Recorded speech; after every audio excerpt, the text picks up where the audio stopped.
Hello, and welcome back to Sports by Compian. My name, of course, is Stephen Compian, and I am joined here by my powerful co-host, and Dan, the man himself, Mr. Gill. How are you today, sir? I'm great. I had a great weekend of sports to watch, so never a bad thing. A lot of sports going on right now, Dan. It's great times. Probably the best time of year, calendar-wise, for sports. It just doesn't get too much better than this. Don't you agree, Tiger? Yeah, he's feeling it too. So, Dan, we're going to hop right into your CARFU Rugby. As maybe the people of Sports by Copy have noticed, my energy is not exactly the same. And that's because, Dan, the Rockford Ravens fell to the Chicago Riot, 36-12. And I'm not over it, that's for sure. But goddamn, Dan, everything possible came together to make sure we didn't have a legit chance at this throne. So, first of all, I was missing 3 of my starting forwards from last week against the Blaze. And then my backup, which could play all 3 of the top of the front 3 positions, was also out.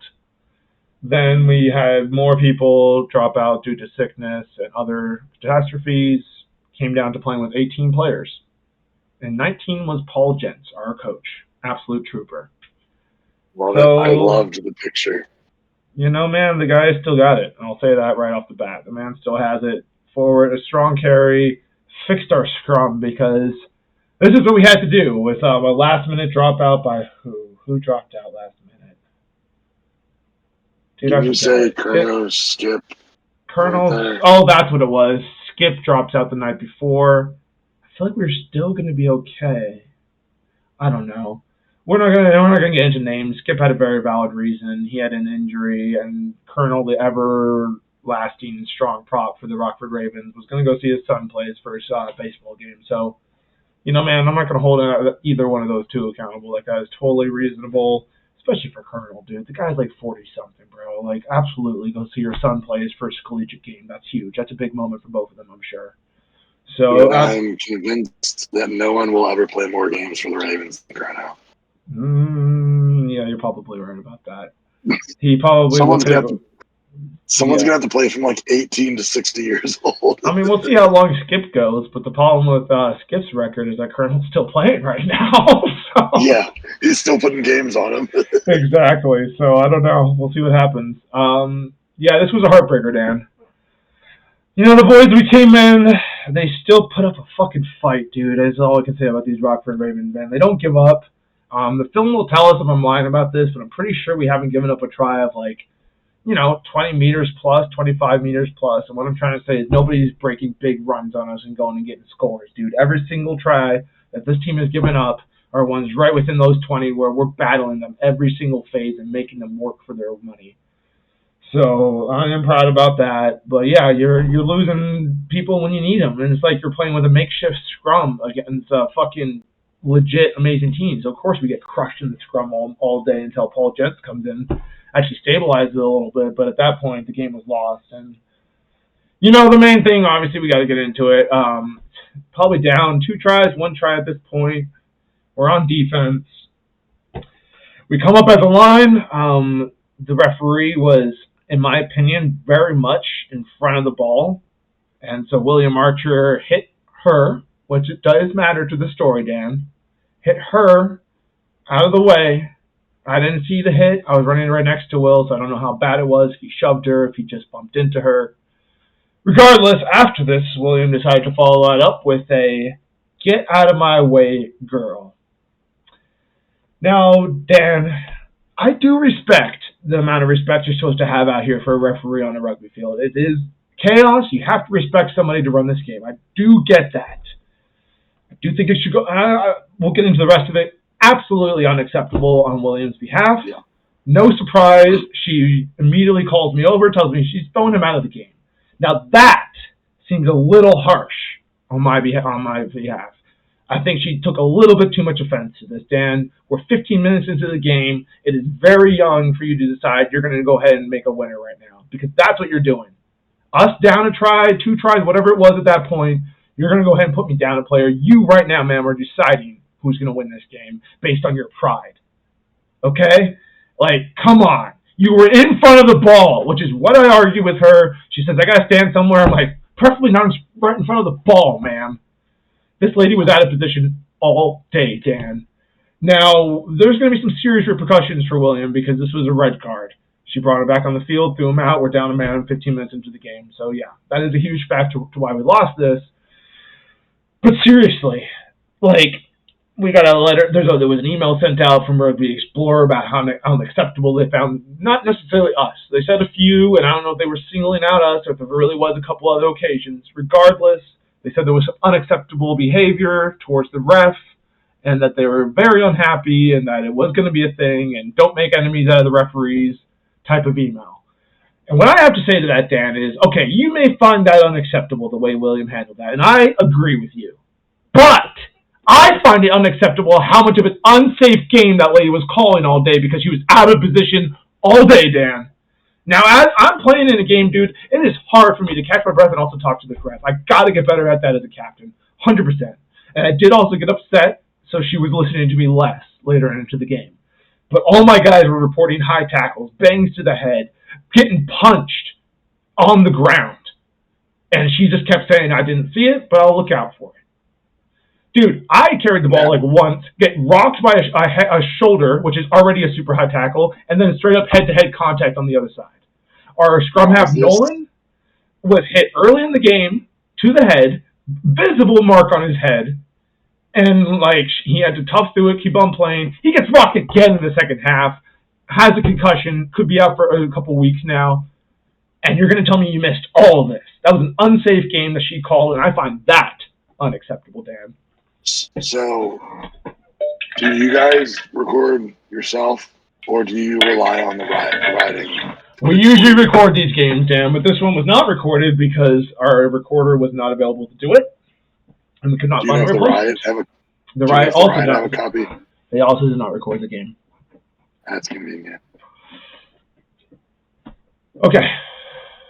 Positives. Yeah, I mean, this does suck. This win hurts so bad, Dan. I feel like we've been working all year for it, and we just didn't get a real chance!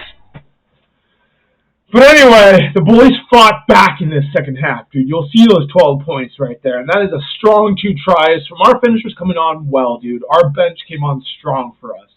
Omeza Sullivan, you know, he's an off-and-on player, dude, but he had a game. He came onto the field, and there was a visible change in the way our offense was running.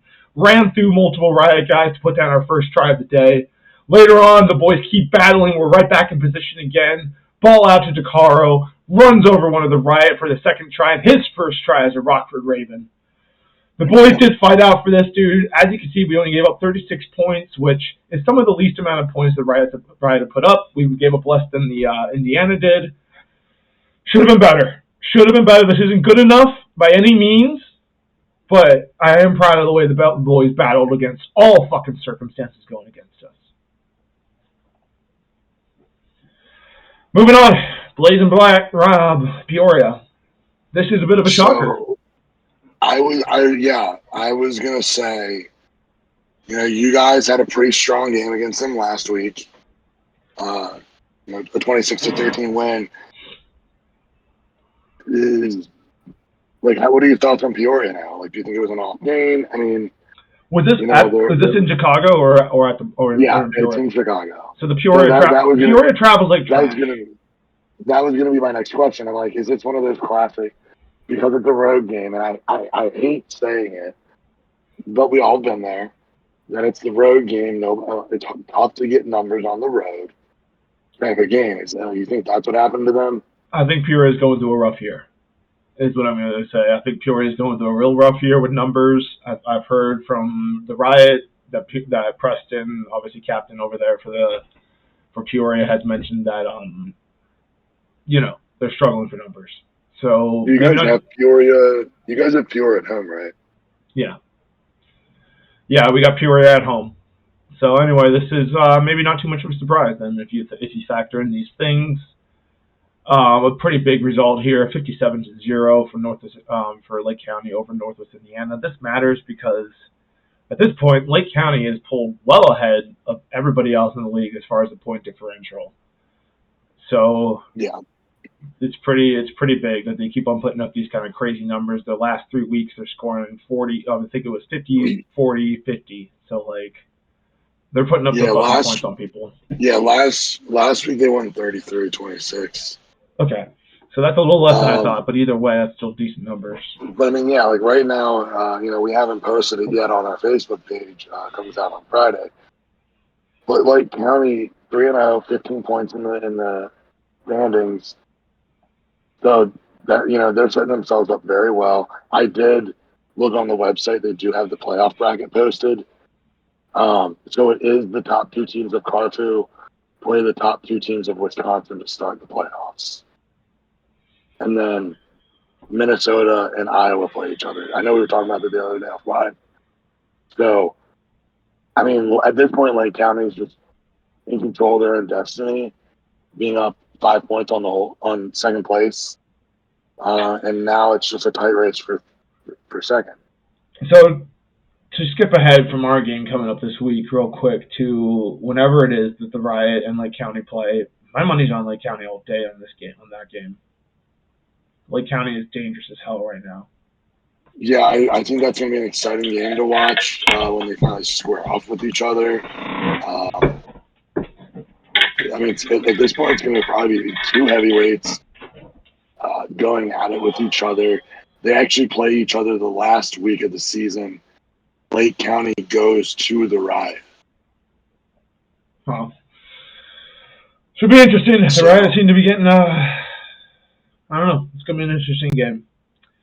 Moving just real briefly to our game coming up this week, the Rockford Ravens travel to Lake County. We're going to be down our inside and outside center, because damn, we don't want to make it too easy for ourselves. Skip is still very much questionable. Nolan will likely be out. Yeah, we're going to be down a couple boys, but we are going in to play against a very, very good Lake County team. I got to find it in myself to believe that we could pull this upset off, so I can start convincing the boys. Kind of going back to how we kicked this show off, with like leeway of what refs allow. Last time I remember playing against Lake County, that game, both sides said a lot of things, and nobody got red carded. There was a lot of yellow cards. Well, it's what I've been saying to the boys this week. That's a prime one that the Sir lost control of that game too. I remember having a pretty good Sir last time we played them last fall, but as far as the trash talk, it's hard to control. Yeah, it kind of snowballs. Oh, that was the spring. Yeah, I do remember that game, and that referee was fucking terrible. That guy was a fucking idiot. Just briefly, we are trying to, like, I've been talking to the boys about this being a rivalry, and it's because we have been fucking close with Lake County for years. Granted, they may be a better team than us this year by a little bit, but you go into a game like this, and you just got to give yourself a fighter's chance. Our defense is fucking stellar. I don't think they have faced a defense like ours this year. So let's see if they can fucking try to put up these numbers on us, because the boys are ready, is all I'm saying. And, like, we don't want this to be a Packers-Bears rivalry. You know what I'm saying, Dan? Yeah, well, I mean, if you're the Packers, that's okay. Yeah, unfortunately, in this situation so far, we're the Bears, so we need to get our lives together. Big week coming up, boys. Moving into some World Cup rugby. Kicking off with France and Uruguay. Now, this game was actually semi-close for a while. It got a little out of hand towards the end there as France pulled ahead, as they usually do. But a little fight out of Uruguay for sure. Yeah, I mean, I watched a good chunk of this game. I was coming in from work, so I caught it about halfway through the first half. Uruguay showed a lot of promise. They were getting the ball deep into France's territory, but it was just mental mistakes, miscues, missed passes that stalled their drives out, and they were just getting dumb penalties that I'm not going to say they were going to beat France, but it could have been a little closer than 27-12. Yeah, I mean, they just had they had a couple knock-ons deep in the zone that just stall those. I mean, those stall you out and really get deflating And, they're trying to run these, cutbacks and cross patterns, and they're getting in each other's way. And I think they were trying to get a little too fancy at times instead of just, the simple stuff was working, and they kind of, I think, got a little too cute sometimes. And that's unfortunate for a team like that. You gotta play basic stuff, which is what a team with a little overmatched should do. Try to stick in there, try to give yourself a fighting chance. And when you're a team like Nebbia going against New Zealand, I don't know really what you do, man, because most of those guys are not pros, and it's just like, what do you do whenever you're playing someone like New Zealand and you're You just hold on for dear life. Which honestly, we've seen some worse blowouts throughout this World Cup. So they did hold on somewhat, Anyway, Samoa puts it on Chile, too. This was a little disappointing, I think, to see for Chilean fans, even a guy like me kind of pulling for them a little bit. Well, so I watched this game, and this was actually, the score does not show it, but it was actually a great game for a large portion of it. Yeah. Because at halftime it was only 19-10. Right. So, it was a very close one. I don't think I've seen a team take so many conversions, either side, take so many penalty kicks. It's they were just putting points, threes up left and right for a while. But, the first half was great, very competitive, back and forth. But there's 4 cards in the game, 4 yellows. So, kind of things started to fall apart there. What happened, but, not much you can do when you guys just kind of start falling apart. They just look like Chile started to look tired on Samoa. So they just started to really capitalize on it. But, it's kind of depressing that they got shut out in the second half for as well as they were playing in the first half. Yeah. It's a bummer. The Chileans will keep fighting. Much like Portugal. Not a bad game here against Wales, 28-8 for Wales, obviously, but, like I said, not a bad fight out of Portugal here. Looks like they hung in it. Yeah, I watched some of that one. We've been a little harsh on Wales all summer.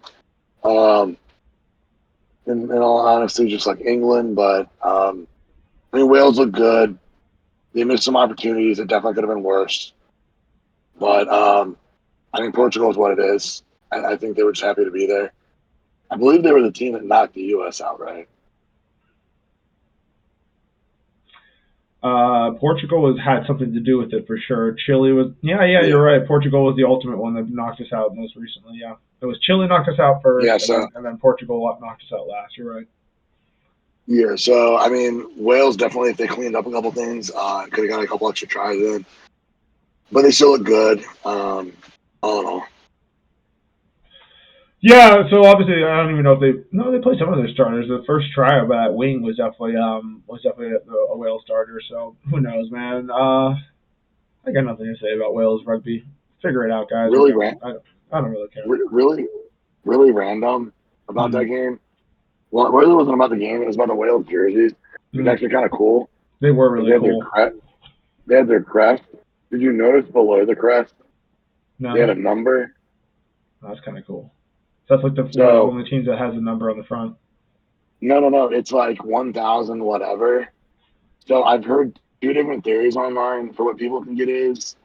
And it's basically kind of the same thing, but not. It's revolved around getting capped.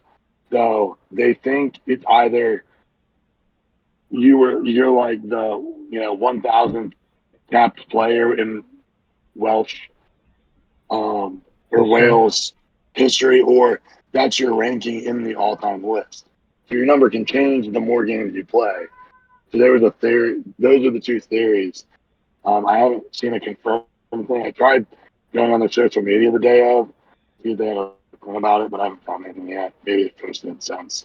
But I thought that was kind of cool. There was some guy that it was his 50th cap. So his was actually all gold compared to everyone else had it in white writing. His said 50th cap and then his number in gold. So that was cool. Small That is touches. really cool. That. I love that, definitely. That's a very cool touch by the Welsh team. Ireland and Tonga, not a bad showing out of Tonga. We see a lot of mismatches in this World Cup, and it looks like Tonga did Tonga stuff, and they're like, listen, we may not be able to score a lot of tries, but it's going to be hard for you guys to really put it on us, which is more than what teams like Romania can say. Yeah, I watched a fair amount of it. I listened to the back half while I was driving because I had to go somewhere. But yeah, I mean, it's what we expected. Ireland took care of business. I don't think Sexton played at all in that game, or he played a very small amount. Because I know at one point when I turned it on, he was sitting on the sidelines. So maybe they're resting him up. Well, yeah, I'm not assuming that Ireland's putting their starters in for this. Maybe they put some of them in. But, like, what am I getting at? So, like, South Africa definitely didn't play their starters in this game against Romania. I think I saw some of the highlights and stuff. And they absolutely smashed them.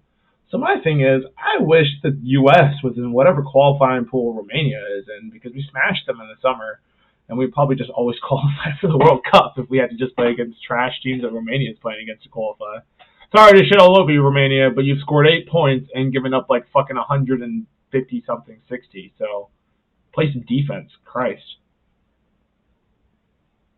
Moving on. Over here we have a huge upset, if you will, Dan.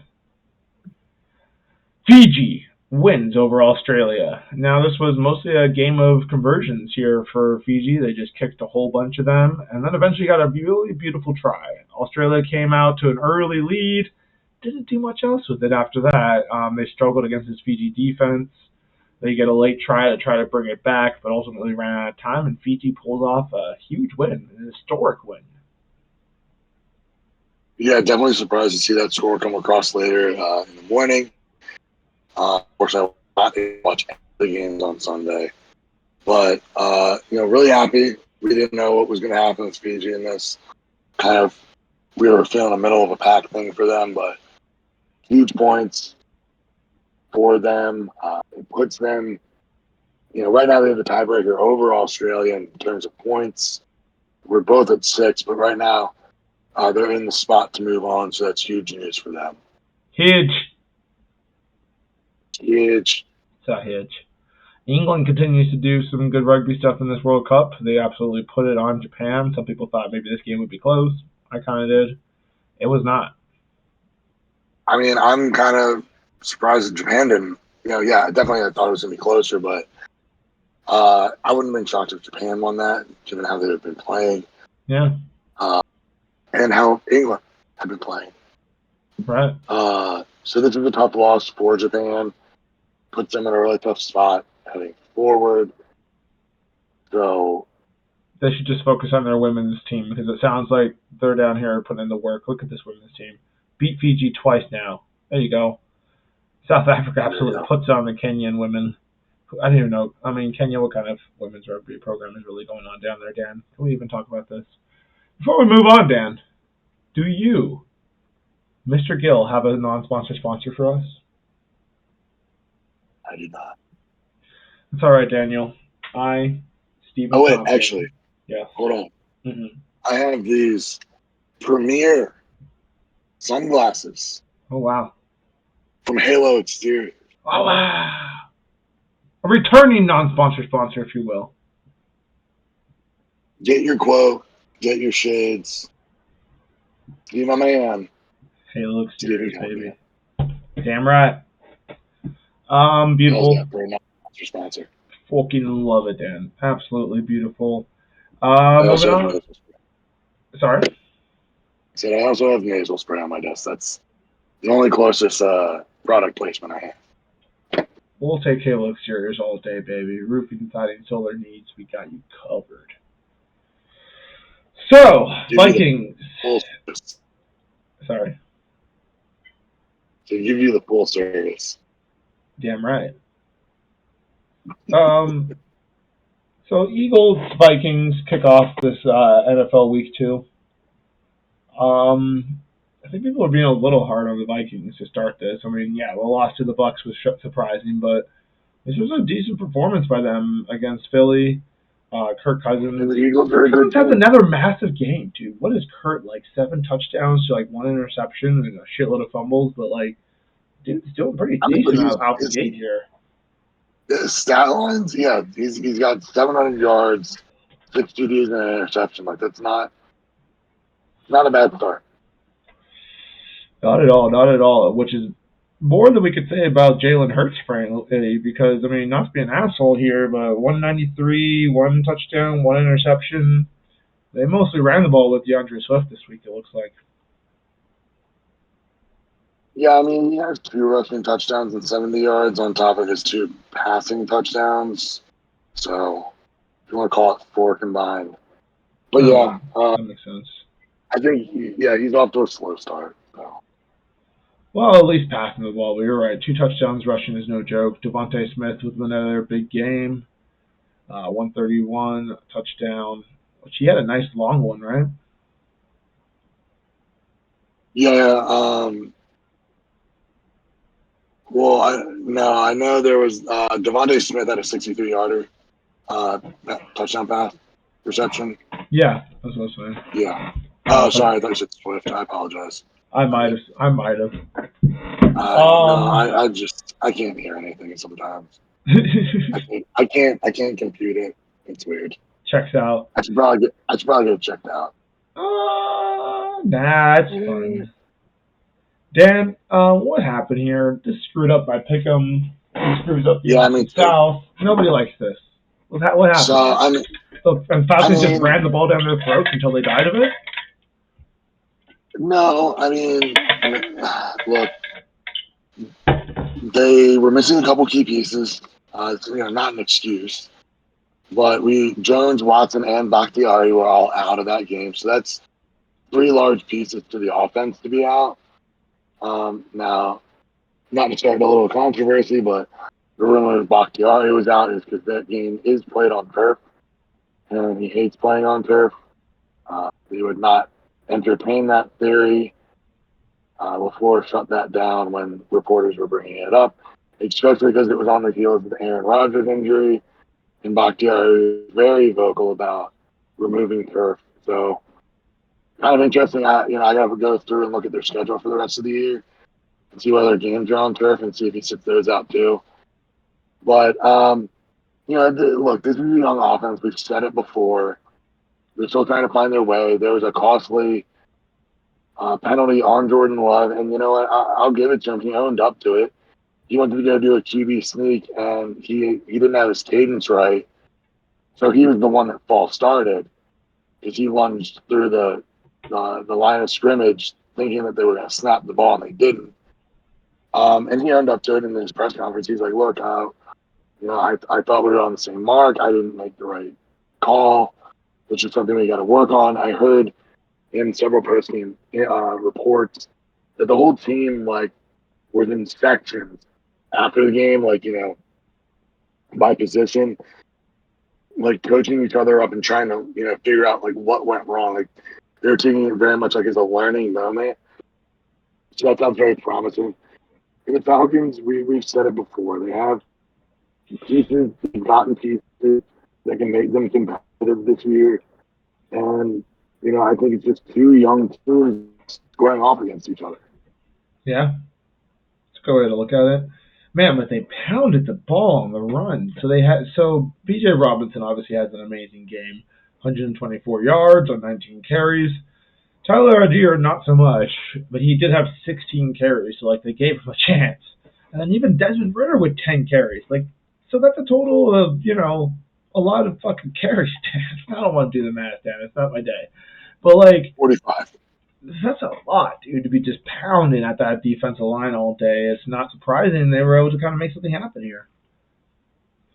No, not at all. But if this is just going to be Marty Smith's fucking offense, just pound the ball into your face till you give up. I mean, shit, it might work. It's when the Titans were the most successful, is when he was down there as their offensive coordinator. They were just pounding the ball into down people's throats and shit. I mean, it works, man. They got the workhorse for it. Between B.J. Robinson and Tyler. Yeah, no, I think they might have found a recipe for that that's going to work. It'll be interesting to see how they play it out over the next couple weeks. to see if teams kind of figure that out or they can just keep rolling with it. They're going to have an interesting matchup next week against the Lions, the Falcons, and that was a fairly good defense. All things considered, so it'll be interesting to see if they can get away with it there. One thing I'll say, though, man, kind of a glaring weakness, though. If you can shut down this run, I mean, is Desmond Ridder really going to beat you through the air? I guess we'll find out. Like, you're not counting the guy out just yet, but I don't know. I think he definitely still has he still has to prove himself there. Yeah, I mean, he only had 230-some yards, so it's not a lot if you are relying on the air game if you do get shut down that way. Which right now they're fine because they're not relying on that, so it's been okay. I'm just saying, if you do shut down that run, I'd be curious to see if you can put the ball through the air. Buffalo Bills finally figure their lives out, really put it on Las Vegas Raiders. Josh Allen had a much better game, 3 touchdowns, 274 yards, but I think the big contributing factor here seems to be James Cook going off for 17 carries, 123 yards, Dan. Good day for the boy.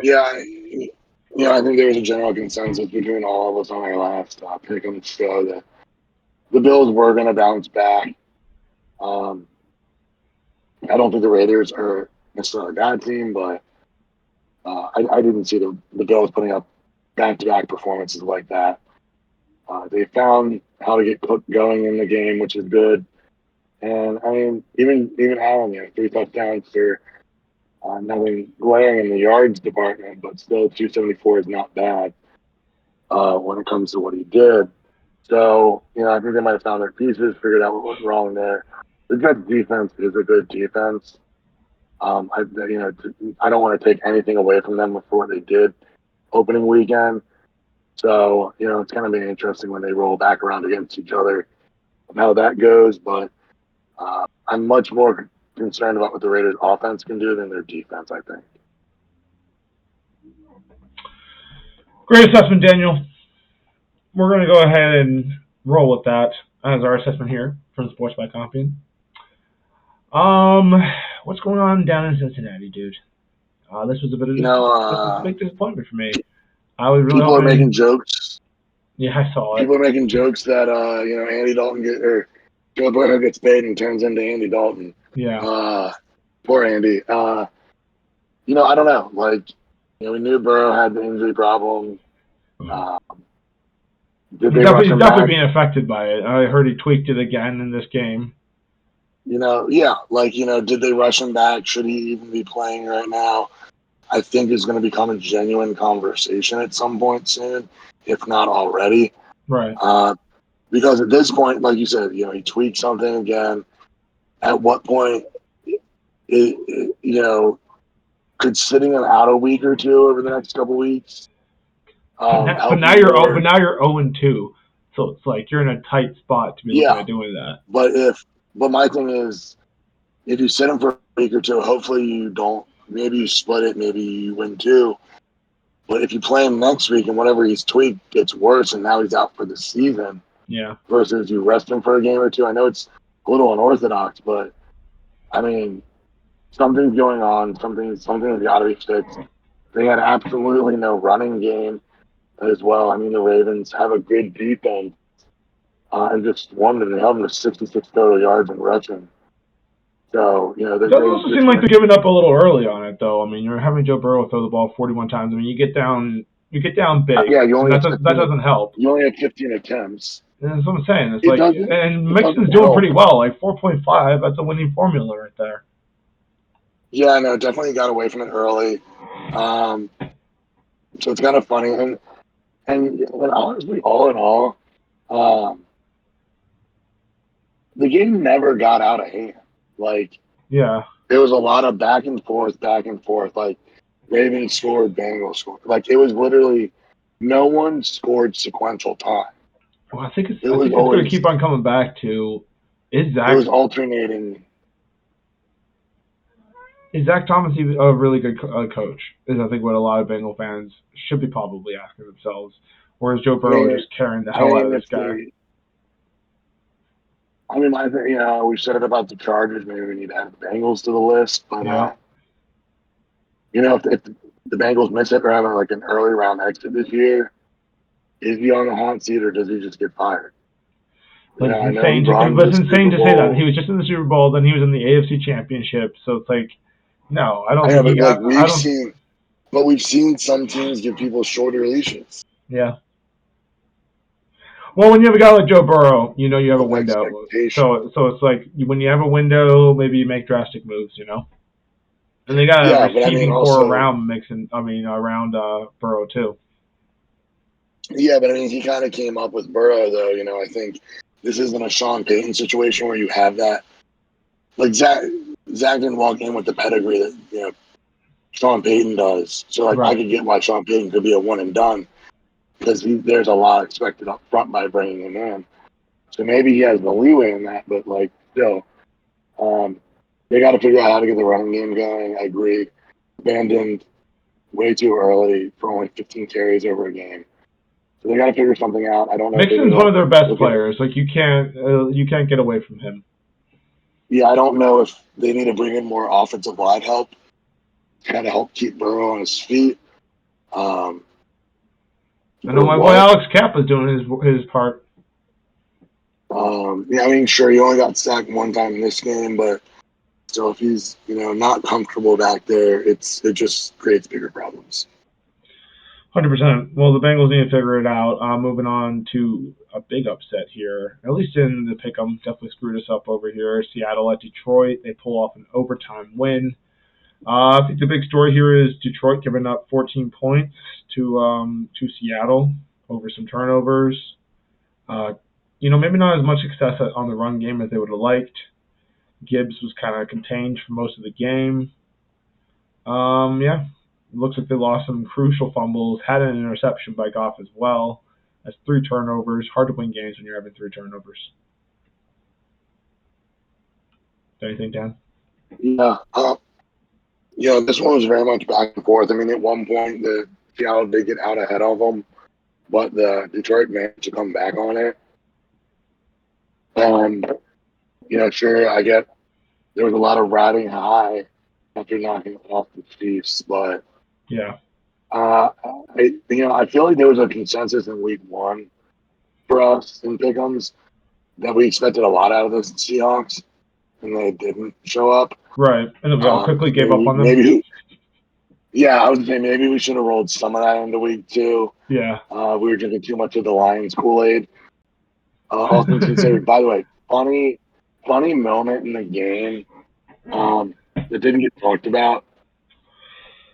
The Lions had a run up the middle, and I mean, dude just got buried. Like, great form tackle by the Seahawks, and a flag gets thrown, and the Seahawks guys doing like crying eyes to the Lions players, calling them soft. Which the funny part is, I think there was a thought that the flag was because of the tackle. No, like Goff handed it off and stood in the backfield, and the guy came off the corner and just, Killed I him. mean, it was well after the handoff, Oh, and just man. laid Goff out. And that's why they got flagged, because Goff didn't have the ball. He's sitting in the backfield and just gets laid out. And I'm like, I don't think that's soft. Like, like that's a genuine like issue to take up. Of like your quarterback's just standing there and gets blindside hit when he's just standing there. But it was kind of funny. I don't know if they realized what the flag was for at the time, because everybody was just everywhere. But the whole sequence looked funny. That's hilarious. Rough time for the Lions here. I'm sure that Dan Campbell will get the boys right, though. Moving on. Oh, and did you hear about the ski masks for them? No? Yeah, like the one player like has this like blue ski mask thing, and he told everybody to get them for opening day. Amazon sold out like in days. That's hilarious. So like apparently you couldn't find any. Yeah. Well, anyway, the Colts go ahead and win a game against the Texans. This got a little closer, I guess, towards the end of the game because Anthony Richardson goes out with a concussion. Zach Moss had much better job carrying the ball than whoever that guy, Johnson, I believe it was, last week, like, that guy had a rough fucking week. I don't know if I've ever seen such a bad stat line from running back. So the Colts weren't really to fuck around with that again, and they gave the ball to Zach Moss this week. Yeah, I'm a little concerned for Richardson. This is his second game that he's had some complication of some sort that he's been taken out of and doesn't finish the game. Not a great start to your NFL career, No. quite honestly. So I'm kind of curious to see where they're going to go with this. I haven't found a video yet of what the alleged concussion was, because like in the article I read had a video tagged in it, but nothing stood out to me. So maybe they just don't want to show the video. I don't know, but not a good look. Maybe Gardner Minshew is going to be starting next week. Looks like it. It looks like he's doing all right. Good old Minshew. Minshew mania, man. I do love that guy just hanging around the NFL, just getting his tap pretty often, actually. Did you ever hear the story about him at Washington State? Maybe. He, I think he wasn't eligible for a red shirt there, but like, so he was trying to like get a waiver, and he like literally took a hammer to his hand and broke his hand to get a medical waiver. Holy fuck.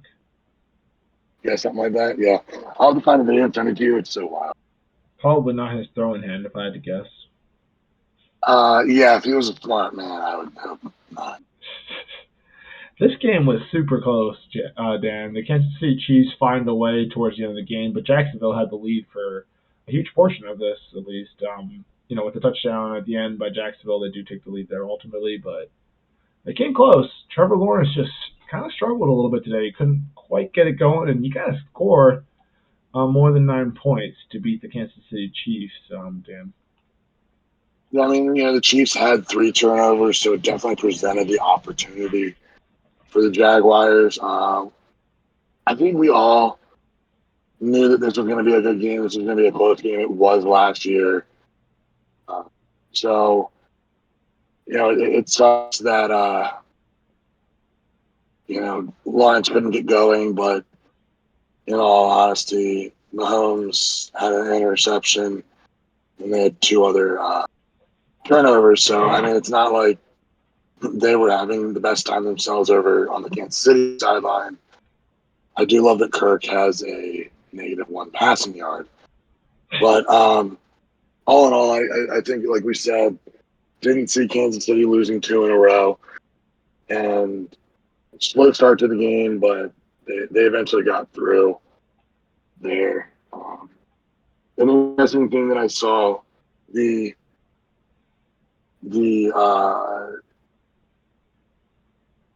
Commanders have a higher point per game average right now than the Chiefs. So it's kind of interesting that since Bieniemy has left, the Chiefs' point per game has gone down. Mm-hmm. Is he calling that much for them compared to Andy Reid? So is this a potential cause for concern? They also don't have Travis Kelce, so I don't. That's gonna hurt them that much. You don't think it's gonna hurt them to be missing the best tight end, if not one of the best? I'm not doubting what he can add, but they got other things going on. Yeah. Either way, I would have liked to see the Jaguars pull this off. Obviously, I picked them to do that, so that's a disappointment. Moving on. Tampa Bay Buccaneers. Kelce played in that game. Oh, did he? He was back last week. Yeah, he had 26 yards. Oh, wow. Well, so he's probably still a little banged up. Maybe he'll feel a little better by next week. So, yeah, Tampa Bay Buccaneers host the Chicago Bears. Fantastic win for the boys at home. This game got a little closer in the fourth quarter for no reason because the Buccaneers offense just decided to go ahead and have a couple 3-and-outs in a row and just see if the Bears could do anything. And Fields finally put together a drive and made this like a 17-20 game. And then we hand it back to the Bucs. They immediately kick it right back to The Bears, 2.5 minutes left.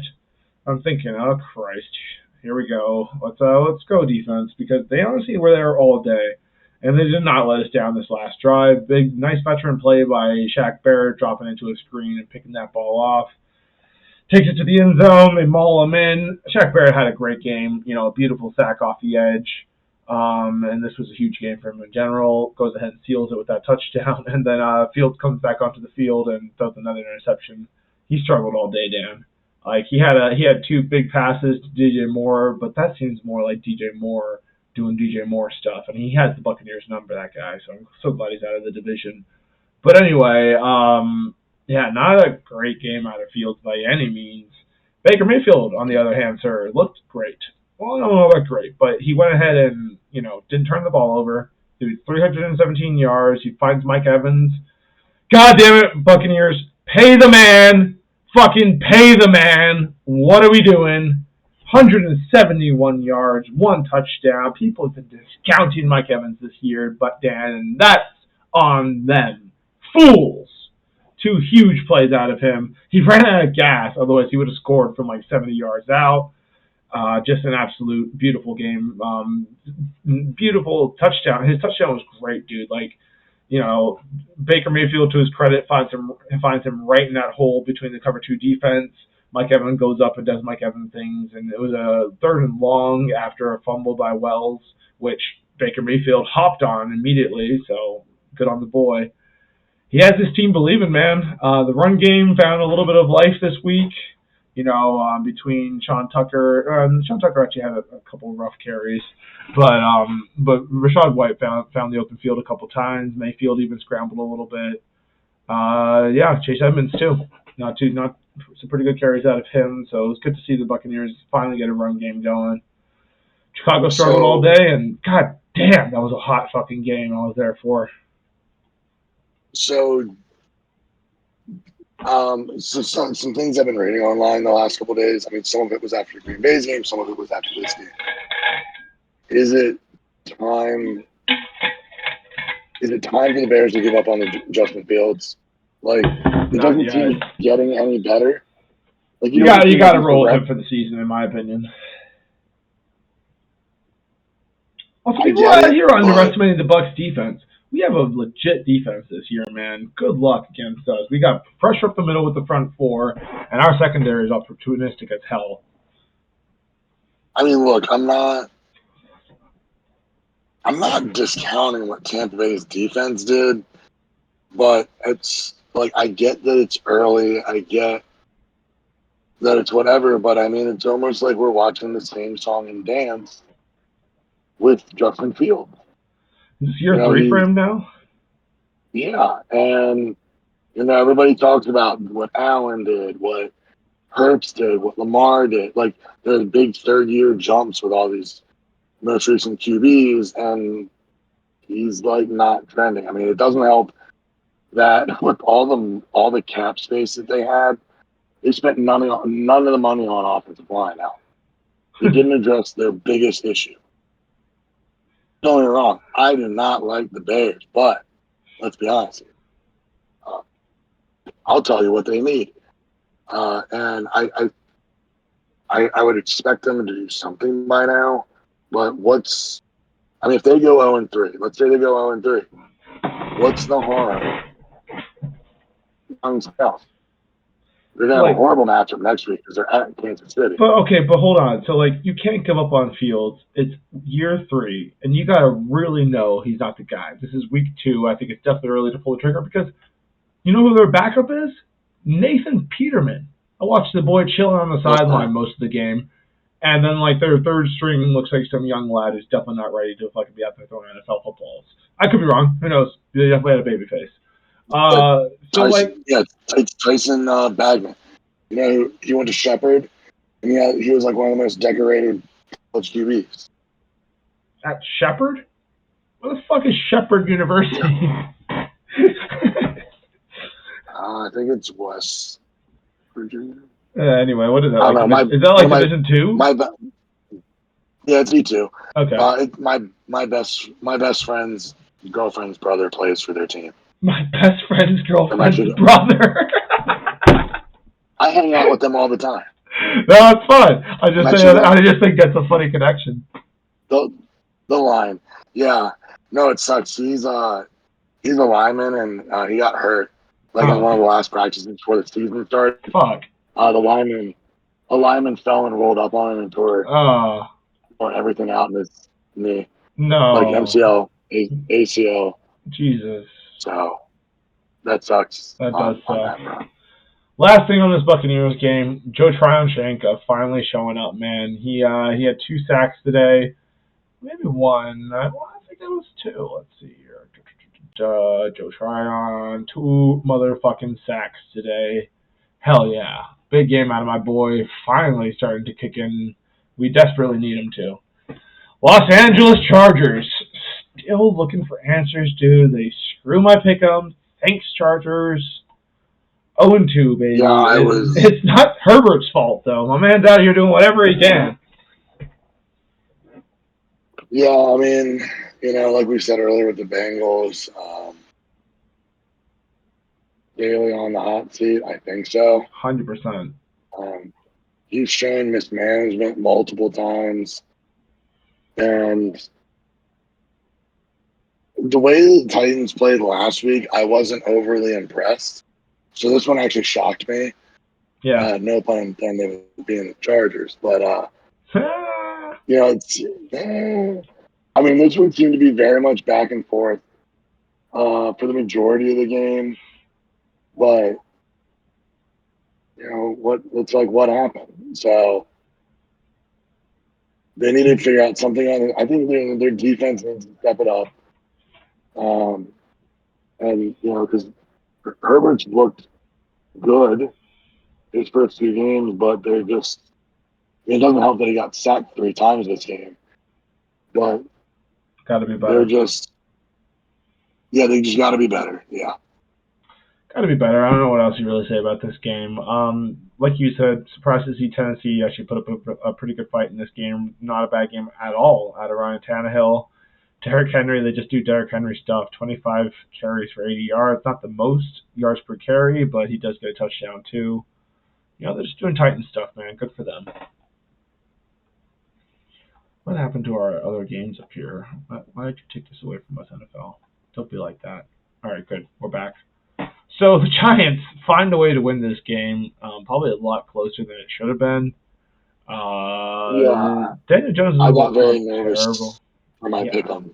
Same, dude. I was like, what is going on? This is a mess. I thought I was going to eat it in the afternoon games. We're all going to. I mean, I did pretty terrible, I know. I think a lot of the boys picked the same as I did, so I think it's not going to be as successful as we were last week, that's for sure. No, not at all. But, I mean, so this one was really a tale of 2 halves.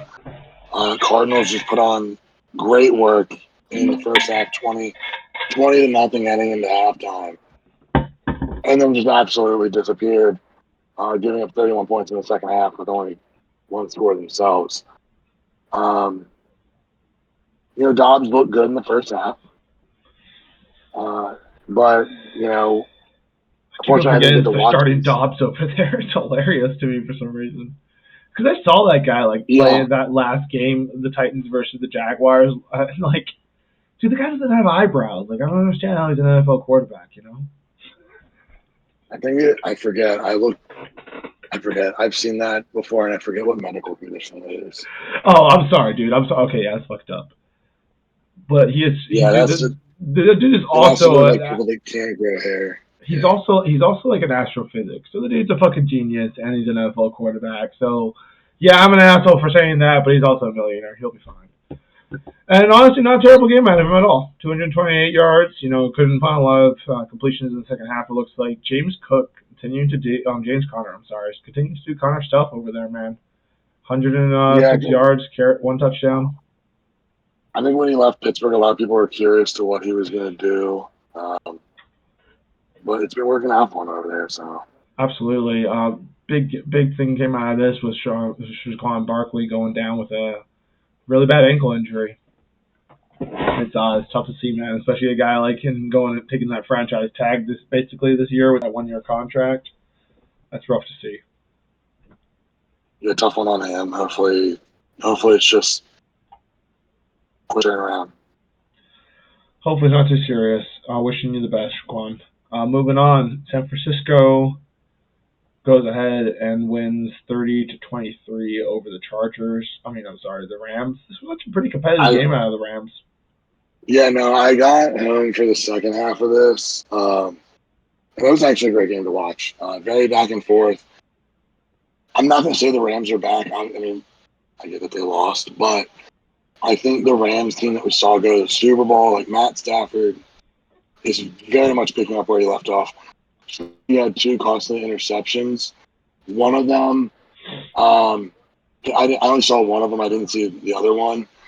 The one of them was just the ball went off the wide receiver hand, and I kind of hate when those get called interceptions. I know. I don't know what else you would call it. No, it's an interception. I don't know what else you would call it. But it's definitely not the quarterback's fault. Yeah, it sucks when the wide receiver can't. On some occasions, when the wide receiver can't bring it in, when it definitely should be brought in. Yeah. But he's looking good for being out last year. He's looking really good. Oh, yeah. And San Francisco picking up where they left off last year. They're just cruising along. It'll be interesting to see once we get a few more weeks in how that rolls for them. But I think they might be the team to watch in the West right now, or in the NFC right now. I agree. Very veteran, frisky team right there, not to be taken lightly, which I don't think a lot of people saw coming into the year. Dallas absolutely handles the Jets. People out here talking, should these guys be Super Bowl favorites? Might be a little early to call. I don't even know if they're the best in the NFC right now, but they're certainly playing some fantastic football, especially on the defensive side. They've now given up 5 points over 2 games. Well, an average of 5 points, I should say. I'm sorry. That's the most Dallas thing ever to just start chanting Super Bowl after 2 wins. Almost the media asking these questions too. It's not the I don't know if it's the Cowboys necessarily. Now in week 5, in 3 weeks, it is Cowboys and 49ers, so that could be like a real test for both teams. Absolutely, that's a really good game on Sunday Night Football. But I think, like I said earlier, Jets have a good defense. But I'm curious what the demeanor in that room is with Rodgers going down. Yeah. What that's kind of doing for that team. I'm not saying that they gave up and threw hands up or whatever, but you saw them do good things last year without Rodgers. So they definitely have the potential. But that being said, dude, the second half was boring as fuck. Look at this, like basically. That being said, Zach Wilson just 4 field goals basically by the Cowboys. Yeah, Zach Wilson just couldn't get anything together. He had 3 interceptions, got sacked 3 times. Oh, passed for 170, and then they also lost a fumble too. So you have 4 turnovers. What do you expect? Rough day for the Jets at the office. The Commanders managed to get back and win this game and keep our Pick'em League alive. Thank you. That was a great game too. I was watching that one. Yeah, big game out of Sam Howell. Yeah, Denver was up 21-3, and Washington managed to pull it within 7 right before halftime, and hung tight through the end of it. It came down to literally the last play of the game because the Broncos scored on a Hail Mary. It bounced off the Washington's hands, and it went backwards, and the Broncos guy was in the end zone and caught it. Holy shit. But then, so then it brought them to 35-33. 2-point conversion. But Denver couldn't. They failed the 2-point conversion, so they ended up losing. Fucking wild. Sean Payton 0-2 to start off. I wish him nothing but failure. And look, he was all about Nathaniel Hackett. Didn't know what he was doing over there. I just want to point out that Hackett was 1-1 after week 2. Yeah, Nathaniel Hackett really does sound like he was a terrible head coach. So not gonna get too into that. In week 5, they play each other. Jets, Broncos. Mark the books. It's gonna be one to watch. Absolutely. Moving on, we got Miami finds a way to win against New England. Big win for them. What's it called? Terry Kill still the fastest guy out there on the field, but big game out of L2. Raheem Mostert finds an 80-yard rush. The Dolphins look like they're firing on all cylinders here. Now, did you see how the game ended? I didn't. The Patriots tried their good old lateral play again with a minute left when they fourth down. And luckily they didn't chuck it to the other team this time, but they failed to reach the first down line. But, of course, everybody had a slew of jokes about, here go the Patriots again with lateraling the ball. I will say it was pretty cool that they wore their retro jerseys, so that looked really nice.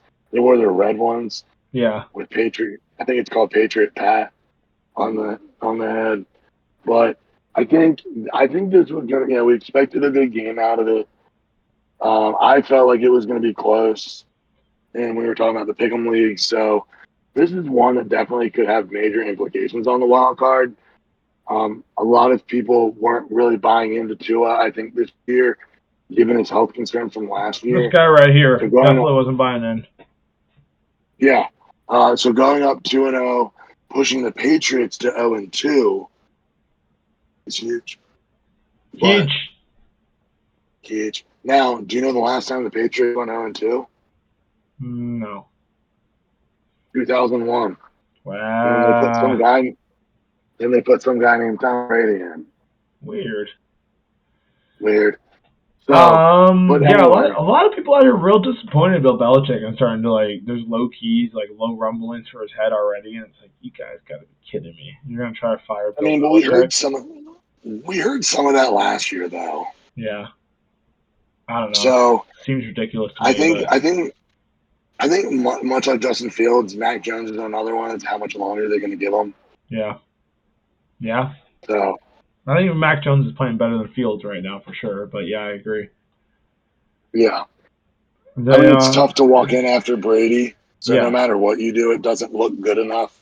Right.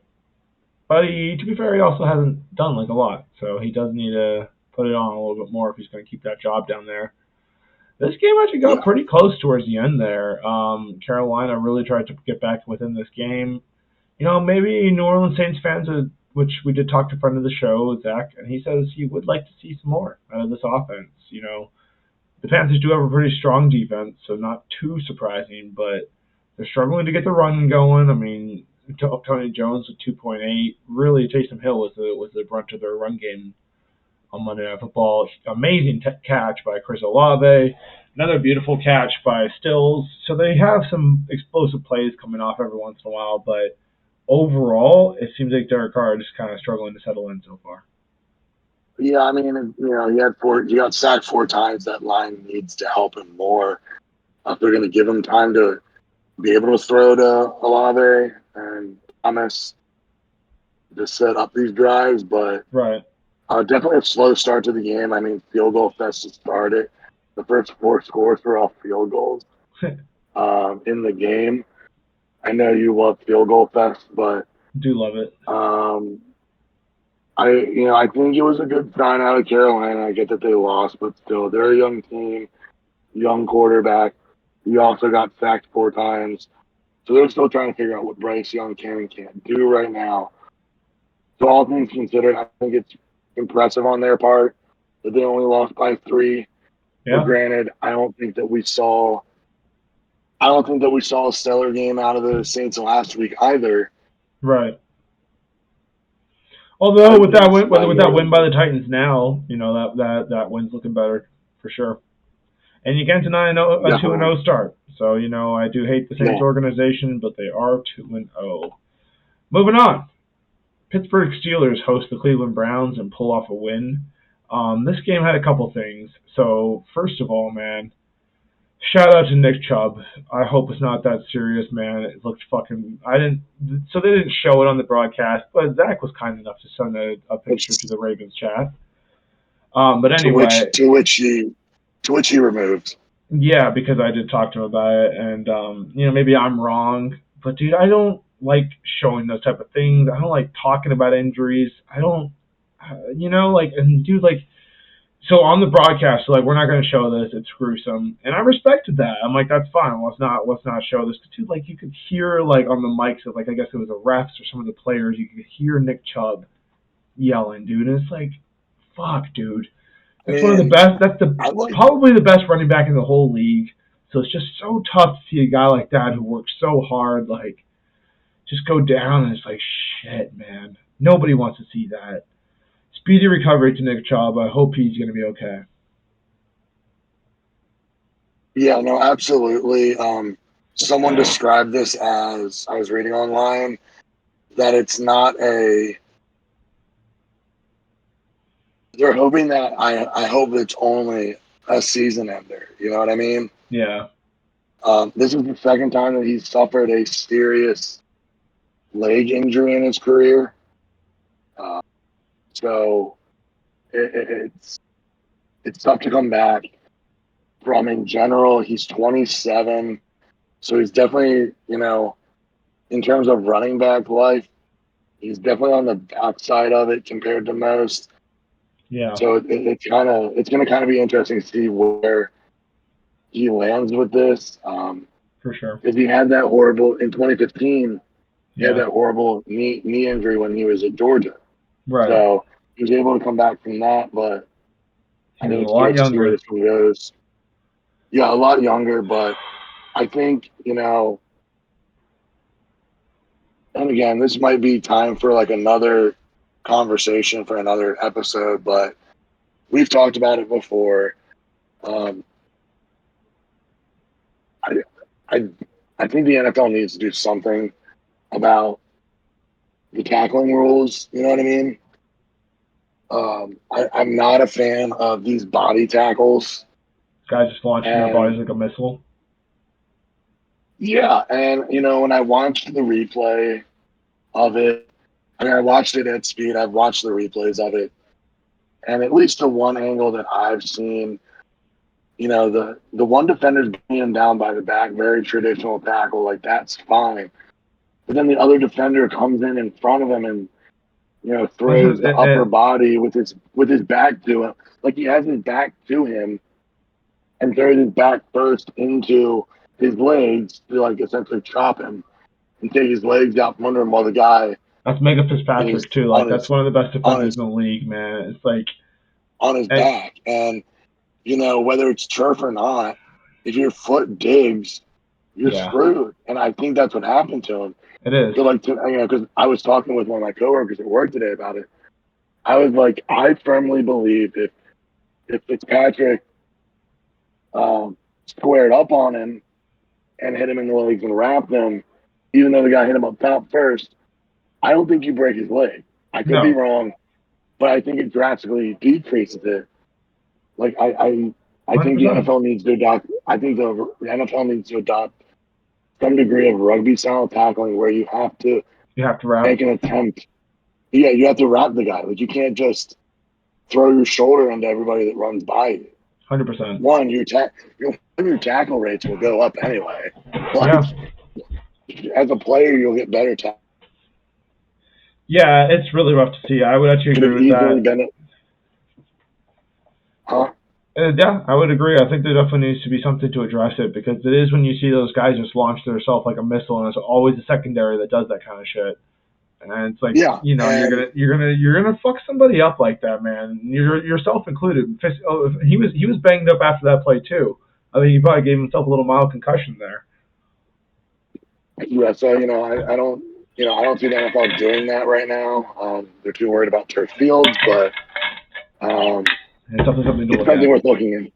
It's definitely something to look at. The screenshot that Dak sent, it's pretty hard to deny. Yeah, his foot got caught, and if Fitzpatrick is hitting him a little higher or wrapping, you're probably right. That probably isn't going to be as serious as it was.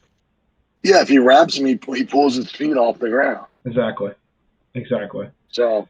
Yeah, I'm saying it's not the first time, not the last time, unfortunately.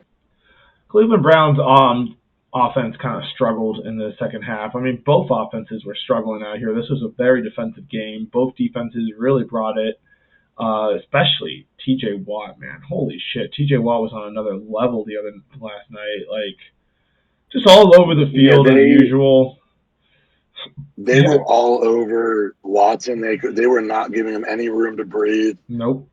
He threw an interception. They had 4 total turnovers, but I mean, he just couldn't get space. He got sacked 6 times. And like looking at T.J. Watt's stat line right now, first of all, that sack does set him as a all-time franchise record. Pretty cool for him. He takes it away from James Harrison. He also had a pass defended, but like just the sack doesn't show as good of his stat line as he was because he was pressuring Watson all day. All day, Watson had no time to throw the ball, which Watson still seems to be struggling to get fully settled in down there. Troy Aikman and Joe Buck were kind of talking about it. He, as much as they're paying this guy, he really needs to start, I think, putting some better stats together. I mean, I get that, but in the same breath, though, you have to remember that this is really his first full year with the team. Mm-hmm. So there's true. still a lot of him learning the playbook. I'm not saying he's not learning the playbook, but like, there's still a lot for him to take in. So and it's a different playbook from what I understand than what he was used to down in Houston. So it's definitely an adjustment. Right. So, I mean, I don't think they're going to give him a full season grace. Before people really want to get on him. Right. I don't think they're going to take him out by any means, but it's a couple more games. Yeah, you're right. Try to get this playbook down. Just about covers it, Dan. So that is all of our sports coverage from here on Sports by Compian. Do you, Dan, have anything? I do have one more thing. We did have exciting news this morning, break. Oh, right, yeah. That there is talks between the USFL and XFL of a potential merger, create one spring league, and the surprising part about it is it could happen as soon as next season. Next season. And part of it is they have to get through certain government regulatory things because it's like with 2 leagues combining, it talks like monopoly things and whatnot. But then the other one they were talking about was TV deals because the XFL is signed to be the exclusive. ESPN has a deal with XFL to be the exclusive home of the XFL through 2027, whereas we know the USFL was on Fox and NBC. So I'm curious to see, what it would take to get that. Maybe you just make all the original XFL teams. If they're the home team, it's on ESPN. If it's original USFL, it's on NBC or Fox. I mean, I know it sounds simple to say that, but it's never that simple. But they are in early talks. They say we could hear something as early next week. And it'll kind of be interesting to see where it starts out. The nice part is we both know 8 teams in both. They go through 10 weeks of play, then 2 rounds of playoffs. They merge. I would expect the playoffs to get expanded. And there are a lot of similar rules between the two. So there's not too much that I believe would have to change in terms of rule changes to make the leagues match. I'm curious. We talked about this on the XFL expansion video and the USFL expansion video. That I'm guessing they might have to bump the season back for the XFL a little bit because the XFL was started in February, whereas the USFL starts in April. So that they kind of have a couple weeks overlap. I'm curious to see how that would work. The thing that makes me most excited about this potential merger is I think it would make the door a little easier. Sure, it's 16 teams. I don't think that they're going to jump from that just yet. But at least with 16 teams, you could assign 2 NFL teams per team to kind of create that minor league system.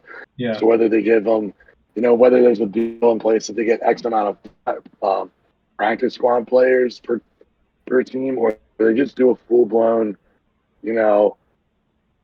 right? I don't want to say it's practice squad versus practice squad, but there's a little more in depth of a minor league system for these guys. Who knows? Another belief could be that even though they merge, the two leagues stay separate.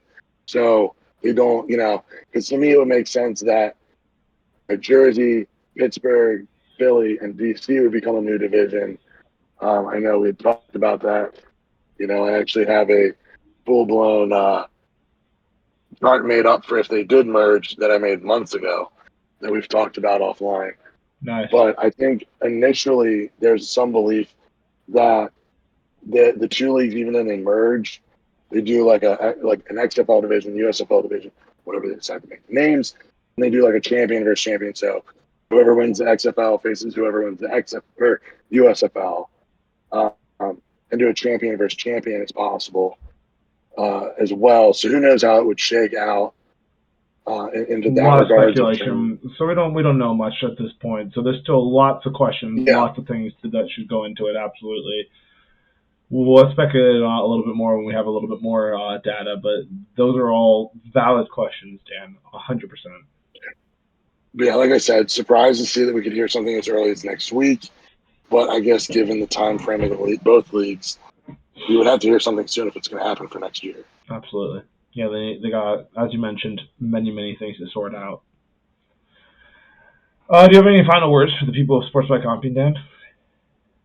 Keep watching the Rugby World Cup. It's only going to get better once we get in out of pool play. So turn on Peacock, people. Absolutely. And if you want to have some pretty good coverage of that, you should definitely like and subscribe our stuff, and we will keep you pretty informed. I also want to say to the people, out there, life is going to hand you a lot of defeats, and you can either just crumple up and just give up, or get right back to that whiteboard and just fucking keep putting in the work and hope that things turn around. But there's only one way to respond to failure. Just go right back at it as hard as you went at it before, because what's the fucking alternative? Giving up? That doesn't sound like stuff that people who listen to Sports by Compian would do. Anyway, you people take care. Sports by Compian, out.